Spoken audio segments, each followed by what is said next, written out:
We did not say Tachnun this morning, and the reason for that is because everyone answers it's the month of Nissan. But so what? It's the month of Nissan.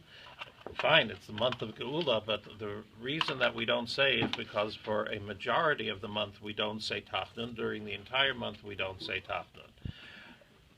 The custom is that some have during the first days of the month of Nisan to recall the historical event that took place at this time, and that is, this was the time of the dedication of the Mishkan. And during the dedication of the Mishkan, on each one of the days, the Nesiim, the princes of the tribes, brought their korbanos, as is described in the Torah, in great and full detail for each one of them. And there are many who, after davening, say what's called the Parshas HaNesiim, the section of the Torah of each of the Nesiim, and the Sfardim actually take out the Sefer Torah and read from the Sefer Torah after davening the Parsha of the Nesiim on that day. And there are those days and the days of Pesach.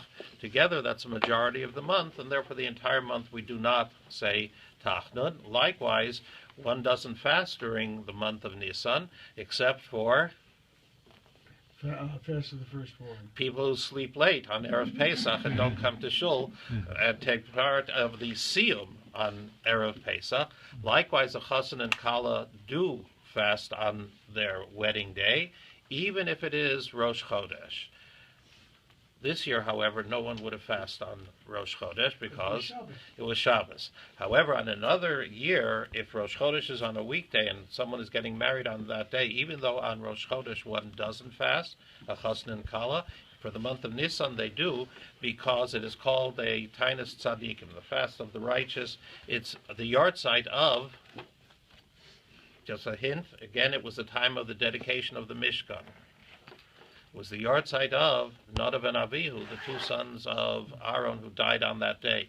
And even though some of us might think negatively about them, they died because of their closeness to Hashem, not because of tremendous averos they did. They were judged more strictly, and therefore it's called a tainus that of tzaddikim in memory, and even a chassan kala fast on that day.